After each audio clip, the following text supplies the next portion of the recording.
when you're talking about Safeware, talk about FirstNet as well. FirstNet is kind of the other component of that, which is the big AT&T contract.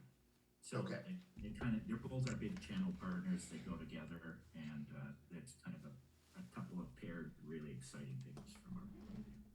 Okay, perfect. Okay, good. We'll talk about that. Okay, everybody ready? Ready to go. Okay, here we go. Oh, you gotta move your camera back up. You can't be too low.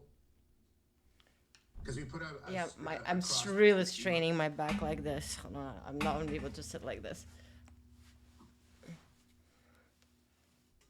I'm not sure I can, because I cannot sit like this. It hurts my back too much.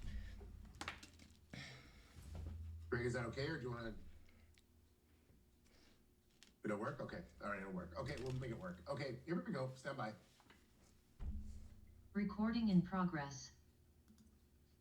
All right, welcome back inside our Proactive newsroom. And joining me now is Gary Campbell. He is the CEO of Cytta Corp. And Gary, it's good to see you. How are you? I'm doing great, thanks. How about yourself?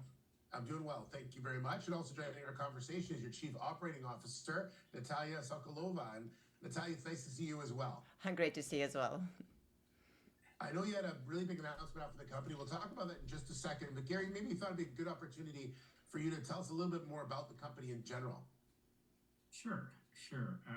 Cytta is a company that basically we find really interesting and disruptive technologies, which has kind of been my forte. And, that's what we look for. We put them into the company, and then we spend the time developing them and trying to bring them to market. So, sometimes it takes a little longer. Sometimes it's a little quicker. But in this case, Cytta ended up through our connections in Washington, with some really great military defense side technologies. And both of those technologies, we've developed. One of them, the Super, we put into our spin-out, which we're engaged in right now. The spin-out is moving forward. And we're focusing on our IGAN technology, which is really proprietary incident command system, really meeting FEMA's requirements for what they wanted to see after 9/11. And this includes a lot of different things through AI. It's got video. It's got a whole sort of gamut of things within it, correct?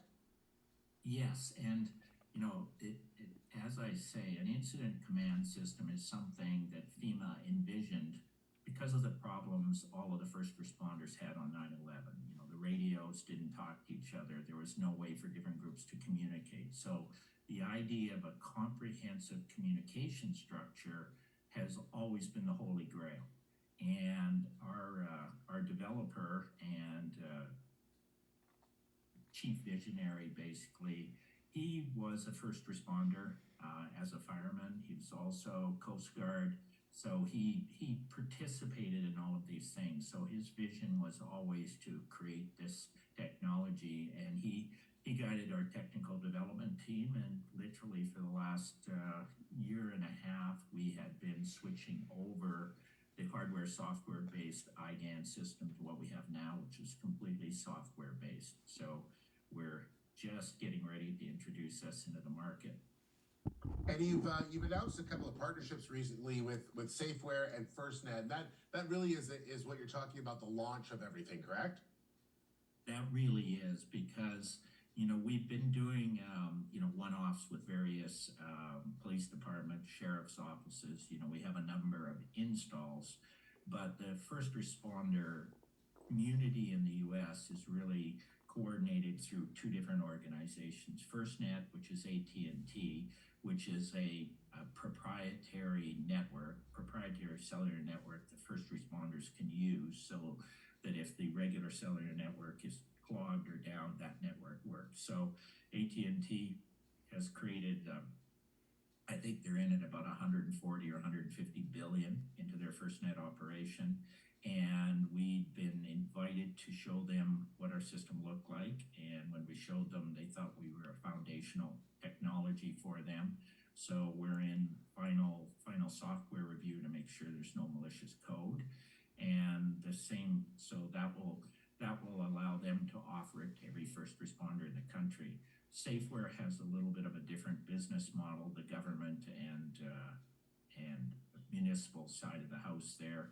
Again, they have existing contracts with most of the first responder organization in the country. That allows us to get, once we're approved, and we're approved already, to get into the no bid contract situation. Okay. Natalia, let's bring you into the conversation because another announcement out from the company today talks about the launching of CARES, which is the Crisis Assistance and a Response for Emergency Situations. And this has really been brought on with schools in mind. Is that the best way to say it, Natalia? Yeah, absolutely. I mean, everything that we're experiencing with the school shootings right now, it's very tragic. And sadly, it's not getting better. It's getting worse, regardless of how many systems schools are utilizing. But what we've noticed, the system that we have created really works with pretty much all the systems school already has. But it gives you that immediate connectivity between schools and police department. Another thing that majority of schools don't allow cameras inside the classroom. So what if somebody pulls up a gun, like while they're in the classroom, they don't know visibility. In this case, the teacher can push the app that is developed for schools and push SOS button on it. That will connect the teacher straight to all the first responders, not only the police station, but anybody on the proximity to school. They'll see it on their phone and alert. And they will see exactly where in a situation or what's going on in the school and can create the best plan of action on the least possible time. This is to both of you. I'm not sure what to answer this, but has that been the biggest problem that we've seen? Because after the school shootings, we obviously see in hallway cameras and things like that. But it's that missing element that was within the classrooms, and it sounds like that's protected until obviously it's needed.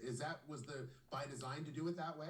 Well, there was a lot of protection in schools, for, that they're just worried. But there's other issues as well because, sometimes when you push 911, it takes time to get the signal. The response is not immediate. That creates an immediate alert system.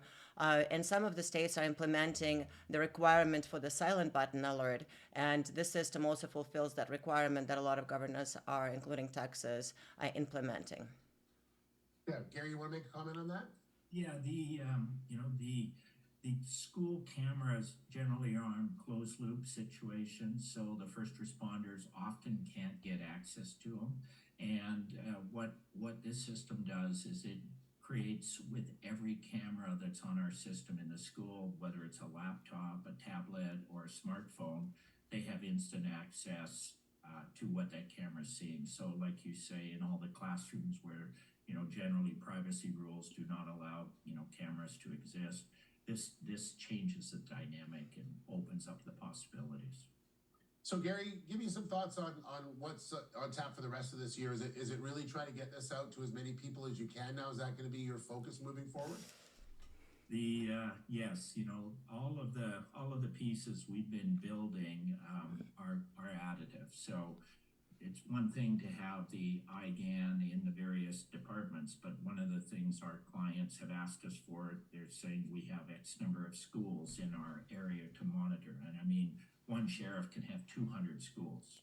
So they really said, work on creating this system. And, Natalia and the team have been working through that for the last literal 6 months because it's a paired system for us.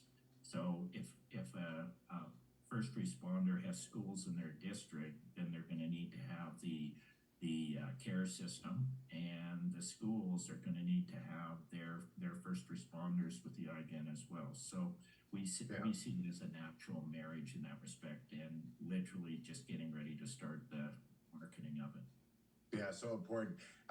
Great to meet you both. Natalia, thank you so much. Good to meet you. Great to meet you as well. Thank you for your time. Yeah, that's Natalia Sokolova, the Chief Operating Officer. Gary, nice to talk to you as well. Take care. Thank you. And there's Gary Campbell, the CEO of Cytta Corp. Awesome. Well done. Good interview. Very good. That was really good. No, thank you for doing that. Yeah. So what's the next step with that? So if you're both okay with it, we'll publish it. We'll have it published in about 10 minutes. Okay. And then it'll be up on the site, and then you can use it anywhere you'd like. All right, awesome. Is there a way to get like a actual file that we can drop into YouTube channel? We don't give the MP4s out. We'll give you a link that you can use, but yeah, you'll get a link saying this has been published, then you can use it anywhere you like. All right, that's fine. Great. Okay. Can you tell me a little bit about, what what you guys are doing and, your Ир, мы закончили. Yeah. So one of the sales guys will get in touch with you and will give you Okay. all the analytics and stuff of that because they'll be able to show you exactly who's watching it, when they're watching it, how they're watching it, Okay. and he'll show you all that. So I'll get them to reach out to you in the next couple of days and set up a Закончили, call, да. and then they'll go through everything with you. Okay? Perfect. All right. Okay. All right. This Thank will you be very published in much. about 10. Thanks very much. All right, thanks, Okay, Steve. nice meeting you. All right, Bye-bye. bye.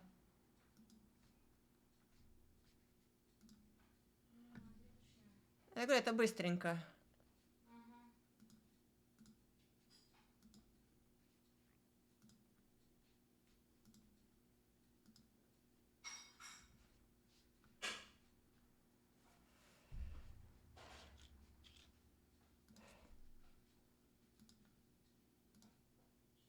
Нет, тут в принципе тоже уже просто да, это самое, оно дотушивается все. Поэтому я пойду тогда в спальню уже дотру. Хорошо? Ну все уже, да, то есть это главное было, что это они записывали.